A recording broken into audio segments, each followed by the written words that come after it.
السلام عليكم. طبعا مباراة الاهلي والمصري عدى نص ساعة من العك الاهلاوي. الشوط الاول الراجل المدير الفني طاهر محمد طاهر الماتش اللي فات بيلعبوا راس حربة عشان ما هوش نافع اليو ديانج. جول جول يا نهار ازرق، ده ما دخلتش جول. يا نهار ازرق، ومين تريزيجيه ده ولا ايه؟ وايه ده؟ ايه يا عم تريزيجيه ده ايه؟ ده مش تريزيجيه، ده جراديشار. فار دخل الجون. طب ما تحط بطن رجلك عادي ليه يعني؟ مش جول. اتفضل. جون فاضي والكوره ما دخلتش جول. طبعا انا مش هلوم جراديشار على الفرصه اللي ضيعها من انفراد. وادي اللمسه الجميله، وادي اللمسه الجميله على طول. جت في القايم وردت في الجون، طلعها على الخط. الفار عندنا مش هيجيبها. ويتالق كالعاده بتعمل ايه يا عم جراديشار؟ ما الجون فاضي اهو. هي ده عايزه حاجه؟ 31 برضه مش هلومه. برضه مش هلومه لانه مفتقد الثقه تماما. طبعا المدير الفني نكمل بقى طاهر محمد طاهر الماتش اللي فات عشان مش نافع جناح، لعبوا راس حربه كان زي الطير. الماتش ده بيكافئه بادئ بيه الماتش.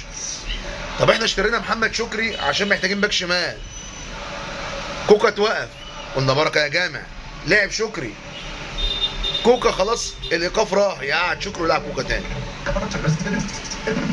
انا مش عارف كوكا وطاهر دول بيلعبوا في الاهلي ليه. طبعا ده يدل على ان احنا قدام مدرب محنك واداره فنيه لكره القدم في النادي الاهلي محنكه. مش عارف اقول لكم ايه. انا بس بغض النظر عن تدخل الفار في الكره بتاعت جراديشار دي، انا بس لقيت عليها يعني بتتعاد اهي. ما عملش اي خطوره على مرمى محمد. كمل بقى، كمل اللقطه. يعني الراجل ايده مفروده، يعني خط المرمى اهو، الراجل ايده مفروده كده وشايل الكوره. ما اقدرش اقول هي هدف ولا لا، يعني الفار قال مش هدف.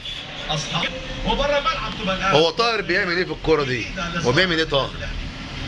هو الدقيقه 35 اهوت، 35 دقيقه طاهر محمد طاهر. تعمل ايه طاهر في الملعب؟ انت مرزق يا ابني، والله والله يا ابني انت مرزق. بعد ما شفت 5 ماتشات ليستر ده، عايز افكركم بحاجه بس عشان احنا بننسى. فايلر لما جه الاهلي ما احتاجش 10 ماتشات عشان نقيمه. كولر نفسه اللي ما كانش عاجبنا لما جه الاهلي ما احتاجش 10 ماتشات عشان نقيمه. الجواب بيبان من عنوانه. انا بقول لكم اهو، الراجل ده مش هيكمل معانا على كده. لو كمل هيبقى عندي من الاداره.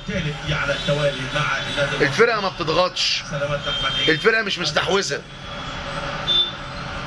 هتقول لي ما احنا ضيعنا بالصدفه، مش شغل مدرب. رحنا للجون بالصدفه، مش شغل مدرب. حد يقول لي بس على جمله بتتكرر، حد يقول لي على تحركات انت شايفها في الملعب بدون كوره. حد يقول لي اشرف بن شرقي قاعد وطاهر محمد طاهر بيلعب. انا مش فاهم.